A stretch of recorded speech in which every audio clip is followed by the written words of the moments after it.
What if the closure you are desperately seeking from someone else is the very thing keeping you trapped in their absence?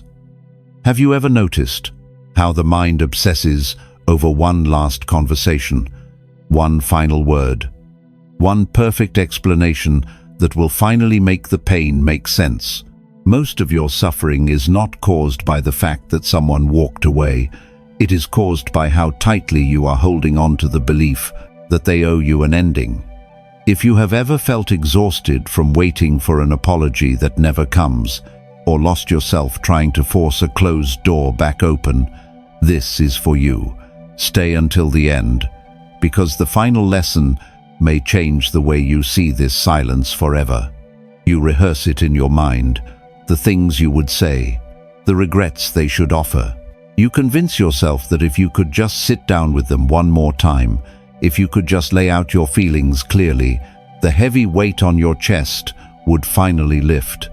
You think that one final exchange will neatly tie up the loose ends of your heart. But here is the truth few people want to face. The closure you are chasing from them is a mirage. You are not really waiting for an explanation.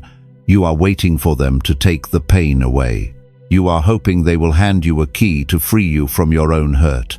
And in doing so, you are handing them all of your power.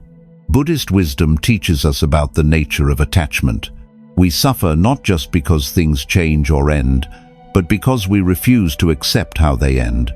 We cling fiercely to the idea of a perfect resolution. We want the narrative to make sense.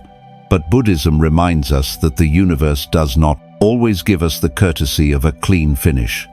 Everything is impermanent, including the connections we share with others. When we fight this impermanence, when we demand that reality perfectly matches the script in our heads, we create our own misery.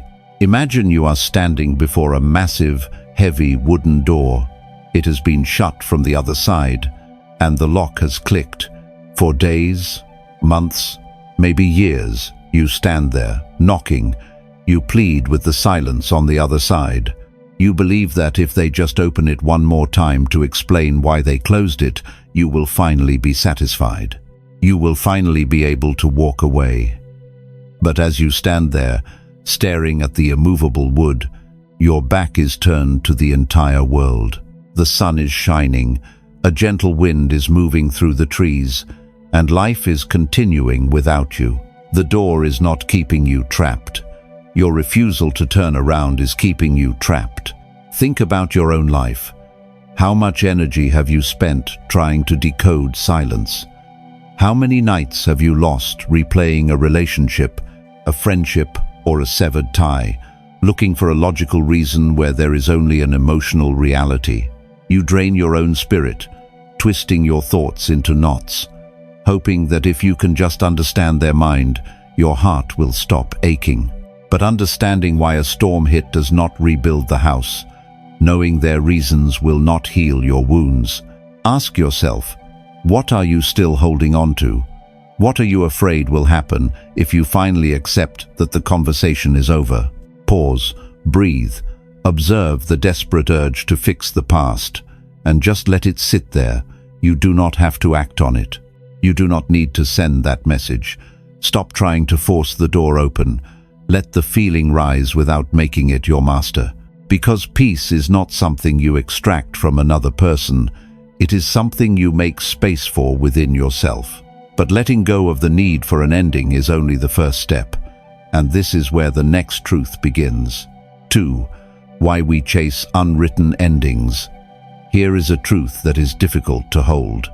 The hardest part of letting go is often not losing the person, but losing the story you had written for them. We are, by nature, storytellers. We need things to make sense. We expect a beginning, a middle, and a clear, satisfying end. So when someone leaves without warning, when a bond dissolves into silence, or when an answer is left hanging in the air, the mind rebels. It panics. You find yourself pacing the rooms of your own memory, searching for clues you might have missed. You replay the final moments, twisting the words, trying to extract a meaning that will finally let you rest. You convince yourself that one more conversation will fix the torn pages of your history.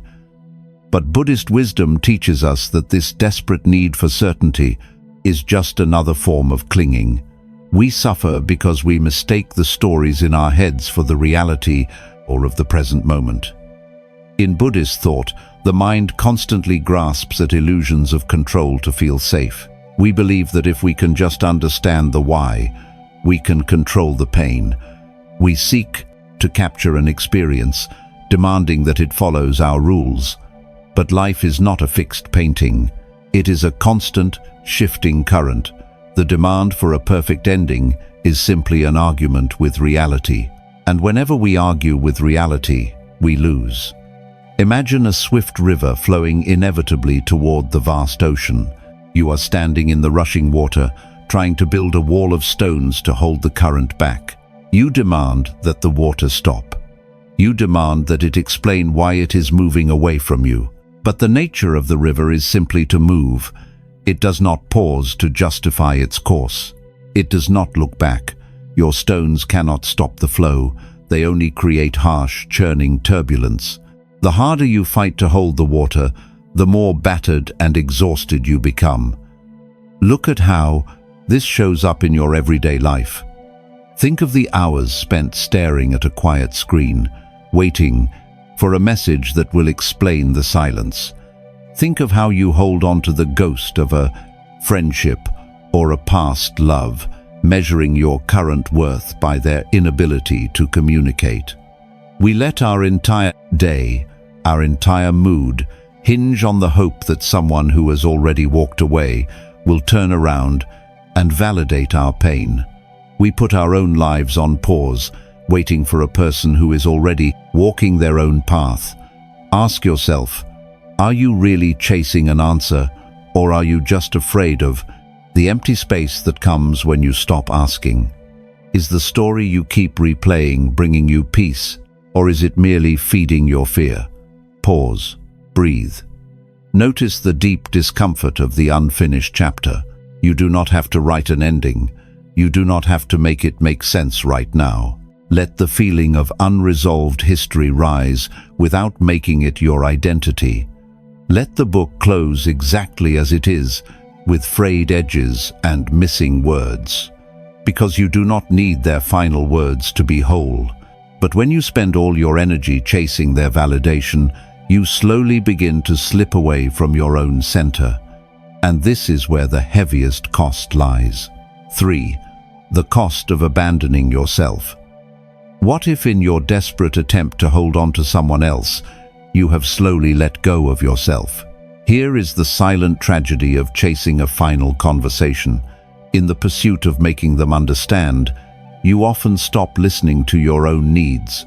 You twist your words to sound agreeable. You suppress your anger so they will not push you away. You write and delete paragraphs in the middle of the night, trying to craft the perfect message that will unlock their empathy. You convince yourself that if you are just patient enough, if you just explain your pain the right way, they will finally see you. But in waiting for their validation, you are abandoning your own dignity. You are telling yourself that your peace is only valid if they approve of it. One of the deepest lessons of Buddhism is the practice of compassion, but we often forget that true compassion must include ourselves. When we pour all our energy into fixing an unfixable dynamic, we violate the principle of non-harming in our own hearts. We sacrifice our inner stillness for someone who is not even present. Buddhist wisdom reminds us that we cannot find stability by leaning on a phantom. When your entire well-being hinges on someone else's willingness to speak, you have handed over the keys to your own house. You have made yourself a visitor in your own life. Imagine a single candle burning brightly in a quiet room. It provides warmth, safety, and clarity. Now imagine taking that fragile flame out into a raging winter storm, trying to warm a cold, heavy stone. You shield the flame with your hands, fighting the freezing wind, exhausting all your energy to transfer heat to something that cannot receive it. In the end, the stone remains cold, but your flame is blown out. You are left standing in the dark, shivering and entirely empty. Look at how this happens in your daily life. You spend your days analyzing their silence, completely ignoring your own physical and emotional exhaustion. You let your real connections, your daily joys, and your quiet moments fade into the background because your mind is entirely consumed by the absence of one person. You abandon your own boundaries, willing to accept absolute minimums of respect, just to avoid the finality of their departure. You tell yourself you are fighting for the connection, but in reality, you are fighting a war against yourself.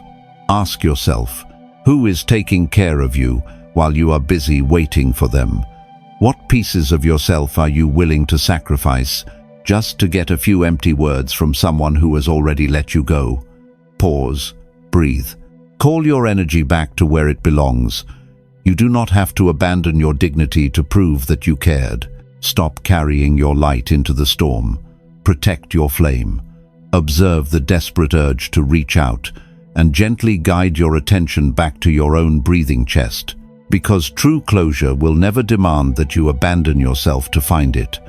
Peace does not require you to beg, but letting go of the need to fix everything opens the door to a quiet, profound realization.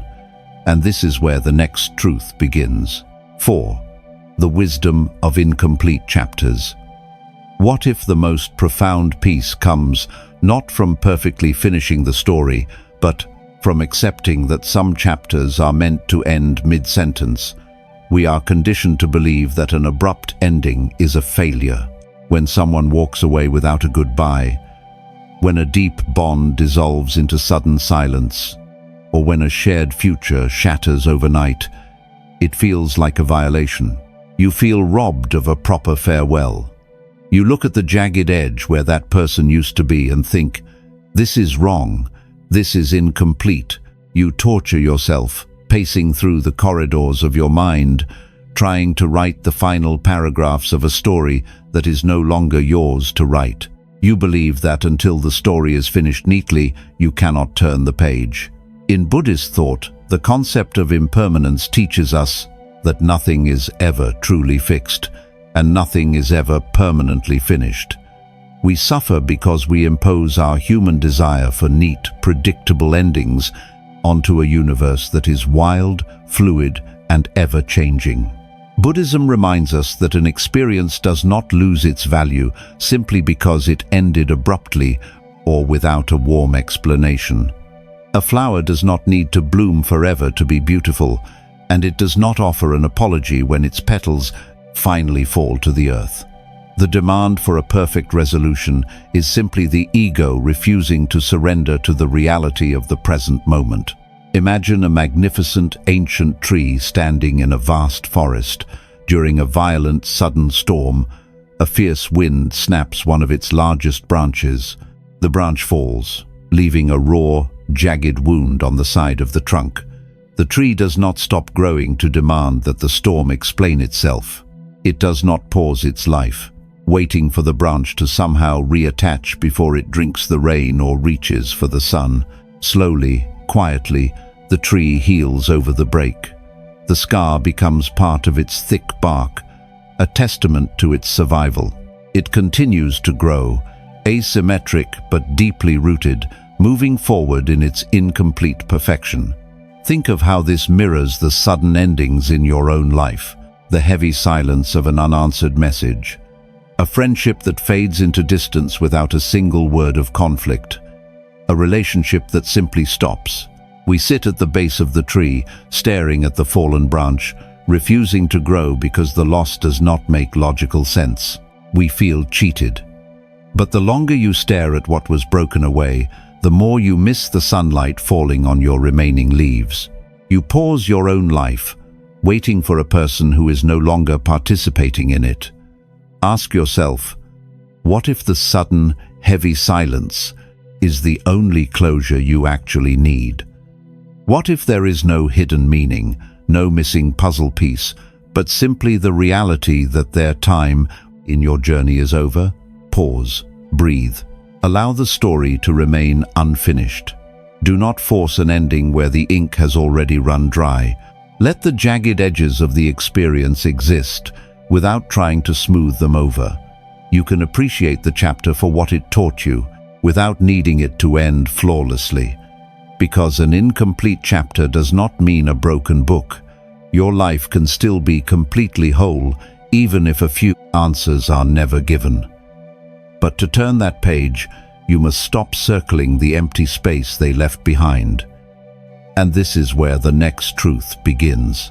5. Stop orbiting the absence. What if the center of your universe has become a completely empty space? When someone leaves your life, especially without giving you the ending you felt you deserved, they leave a heavy, deafening silence behind. But often, without even realizing it, we take that silence and place it right in the middle of our lives. We start to organize our entire existence around a void. You wake up, and the first thing you feel is not the morning sun, but the fact that they are gone. You check your phone, not to connect with the world, but to confirm that they still have not reached out. You walk through your day carrying the ghost of their memory, letting their absence dictate your mood, your choices, and your peace. You have made them the sun, and you are simply a planet trapped in the gravity of a dead star. Buddhist wisdom teaches us about the profound danger of living outside the present moment. When we attach ourselves to an absence, we are effectively choosing to live in a reality that no longer exists. We become blind to the life that is actually happening around us right now. Buddhism reminds us that the present moment is the only place where true peace can be found. But you cannot be present if your mind is constantly visiting a museum of memories, staring at empty display cases. Non-attachment does not mean pretending they never existed. It means gently refusing to let their departure become the defining axis of your world. Imagine a room in your house where a massive, heavy piece of furniture sat directly in the center for many years. You had to navigate around it every single day. Then, one day, it is suddenly removed. The room is quiet. But out of sheer, deeply ingrained habit, you continue to walk in a wide circle around the center of the room. You tiptoe around the edges. You keep your eyes fixed on the bare floorboards where it used to be. You let the empty space completely control your movements. You are accommodating a heavy object that is no longer there. But the room is yours. You do not have to walk in circles around a ghost. You can walk straight across the floor. You can open the windows. You can reclaim the space. Look at how this habit plays out in your own life. Think about the places you refuse to go because they used to be there. Think about the hours spent analyzing their life from afar, searching for fragments of a story they are living without you. You are accommodating the empty space. You are keeping the wound open, quietly believing that if you just hurt enough, it proves the connection was real. But your suffering is not a monument to love. Living in the shadow of their absence does not bring them back. It only makes you disappear. Ask yourself, are you building your life around what is actually here, or what is missing? How much of your daily energy is spent reacting to someone who is not even in the room? Pause. Breathe. Notice the empty space in the center of the room, and then slowly look away from it. Look at the light coming in through the window. Step into the center. You do not have to keep walking around the ghost. Let the feeling of absence rise without making it your permanent address. Because your life is far too precious to be lived in the shadow of someone who walked away. But to truly stop orbiting the absence, you must stop looking outward for permission to heal, and this is where the next truth begins. 6. Closure is an inside job. What if you already hold the key to the lock you have been begging them to open? We have been taught a profound lie about closure. We believe it is a destination, a final dramatic meeting, a tearful apology where everything is finally explained, understood, and perfectly resolved. We wait for it. We think that our healing simply cannot begin until the other person acknowledges the heavy pain they caused. We let our inner peace be held hostage by someone else's lack of self-awareness or courage. You tell yourself that if they would just say they are sorry, if they would just recognize what they walked away from, the heavy weight on your chest would finally lift. But in doing so, you are handing the responsibility of your own healing back to the very person who broke your peace in the first place. Buddhist wisdom teaches us that external conditions can never provide lasting internal stillness. If your serenity depends on someone else saying the exact right words, you will always be entirely at their mercy. In Buddhist thought, it is the ego that fiercely demands the final word. The ego needs to be right, to be validated, to have the record set straight. But the spirit only needs peace. Holding on to the demand for an apology is like holding on to a burning coal with the intention of throwing it at someone who has already left the room. You are the only one getting burned. True closure is not a mutual agreement. It is a solitary act of profound surrender. It is deeply realizing that your liberation does not require their participation. Imagine a small bird sitting inside a wire cage. For a long time, someone fed it, spoke to it, and kept it company. Then, one day, that person opened the door, walked away, and simply never came back. The bird sits on its perch, looking out at the vast, endless sky. But instead of flying, it stays. It sings angrily toward the empty path, demanding the person return to explain why they left. It refuses to fly until the cage maker returns to apologize for building the trap. But the wind is blowing, the sun is shining. The bird does not need a single word from the cage maker to feel the sky. It only needs to realize that nothing is holding it back anymore. Look at how you sit in your own cage. You spend your days looking down an empty path, waiting for a message or a call that will finally set you free. You watch their life from a distance, feeling the deep unfairness of it all. You think they owe you a final word before you can start living again. You keep yourself locked in an old dynamic, shivering in the cold, just in case they return. But the door is wide open, the relationship is over. Their silence is not a punishment, it is your unlocked door. Ask yourself, are you waiting for their permission to be okay? Are you choosing to stay in the cage just in case they decide to walk by again? Pause. Breathe. You do not need their words to mend your own heart. Stop looking down the empty path. Turn your gaze toward the open sky. Let the desire for an apology rise, and then let it drift away like a passing cloud. Because true closure is not something you are given, it is something you quietly decide. But claiming your own closure requires you to find firm ground to stand on once again. And this is where the next truth begins. 7. Reclaiming your inner center. What if the feeling of being completely lost is simply the profound realization that you have been using someone else as your map? When you spend months or years deeply connected to another person, it is easy to slowly hand over the compass of your life. You begin to measure your worth by their reactions. You let their mood dictate the weather in your own mind. So when they walk away without a word, or when the connection shatters and you are denied that final conversation, you do not just lose them, you lose your sense of self. You feel unmoored, drifting in an open sea of overthinking. You keep looking back at the horizon, hoping they will return to tell you who you are, to validate your pain, and to give you permission to finally land on solid ground again. But Buddhist wisdom teaches us that true stability can never be outsourced. We suffer because we build our foundation on things that are inherently fragile and bound to change. In Buddhist thought, taking refuge does not mean finding a place to hide from the world. It means returning to the deep, unshakable stillness within your own mind. When you rely on another person to be your center, you are building a house on shifting sand. If they leave, the house collapses. But your true center was never lost. It was just buried under the heavy weight of trying to please someone else. Imagine a small boat navigating through a massive, turbulent ocean. The storms are fierce and the waves are unpredictable. To stay safe, the sailor throws a thick rope and ties it to another, larger ship.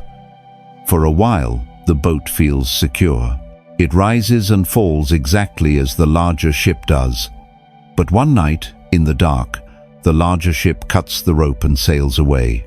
The small boat is left spinning wildly in the current, terrified and out of control. The sailor panics, screaming into the wind, begging the larger ship to return. But the sailor has forgotten something vital. The small boat has its own heavy iron anchor.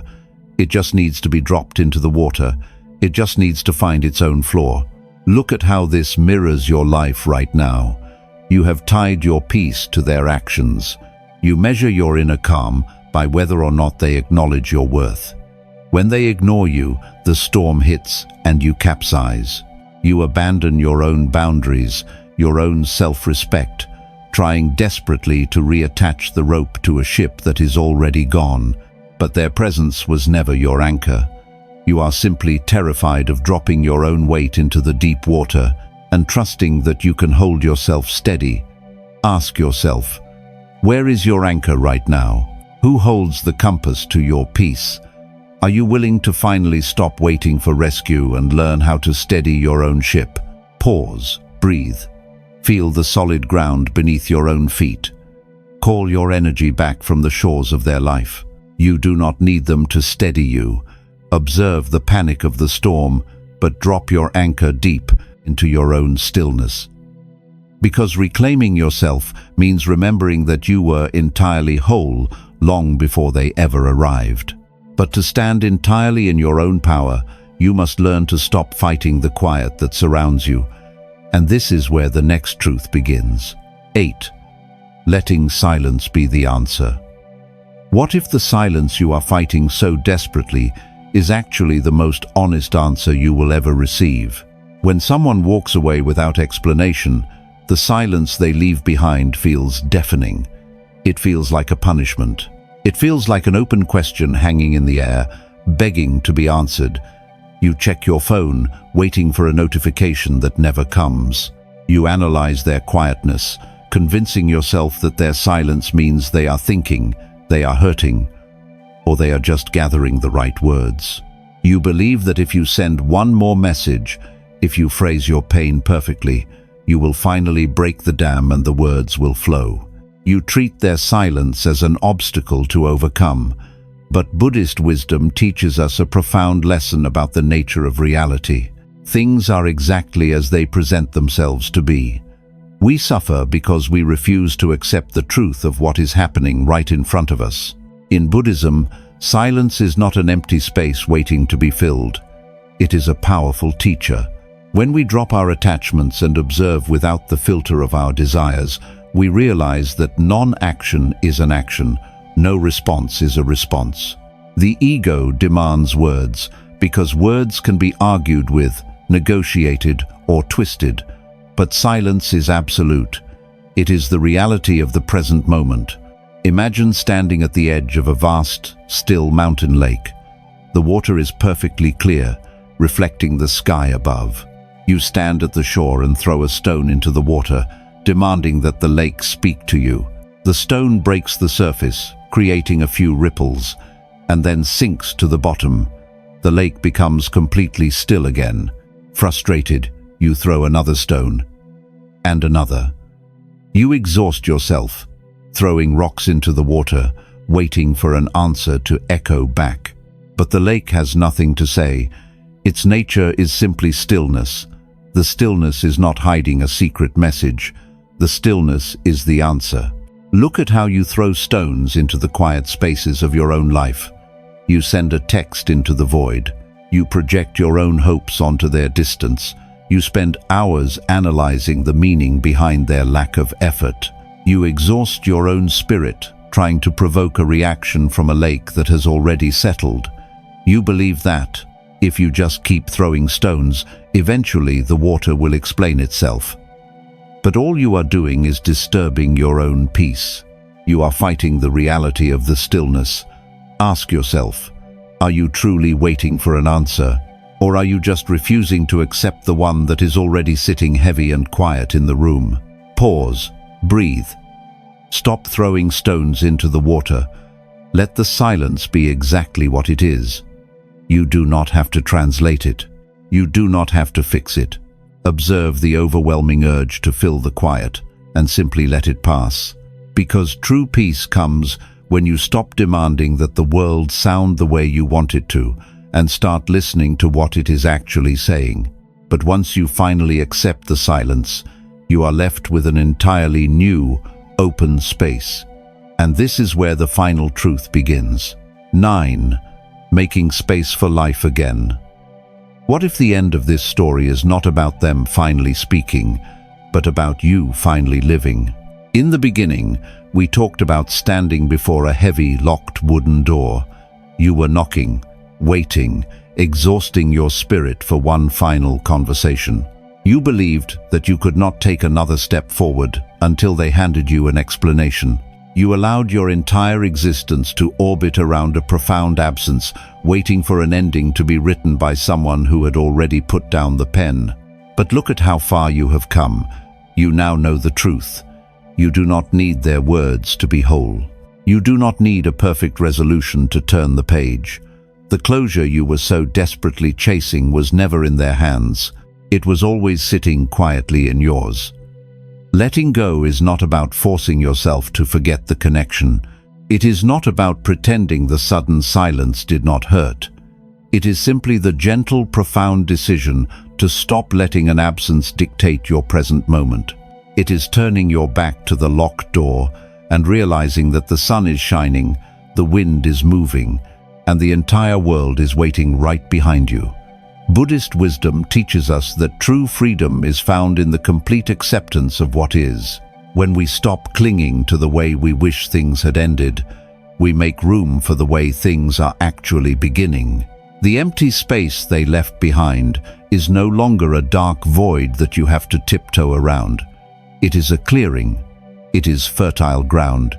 It is an open, quiet space where you can finally plant your own seeds again. Imagine stepping out of a dark, heavy forest and walking into an open field at dawn. For a long time, the air felt thick and the path was unclear. But now, the sky is wide and bright. The storm has passed. The lake is still. You have stopped throwing stones into the quiet water, and you have finally dropped your own anchor into the deep. You are no longer a small bird refusing to fly from an open cage. You are simply present. You are here, breathing, solid, and entirely yours again. Think about the life that is waiting for you when you stop dedicating your energy to an unresolved past. Think about the profound peace that comes when you stop abandoning yourself for someone else's comfort. You can finally hear your own thoughts without the heavy echo of their silence. You can finally enjoy the simple, quiet moments of your day without wondering if they are thinking of you. You have survived the abrupt ending, and more importantly, you have survived it without losing your own soul. Ask yourself one final time, are you ready to step into the clearing? Are you ready to stop holding your breath? Pause. Breathe. Let the air fill your lungs completely. Forgive yourself for how long you stood at the closed door, and then gracefully walk away. Honor your own heart and release the outcome entirely. If these lessons touched your heart, share this video with someone who may need a little more peace today. You can let go now.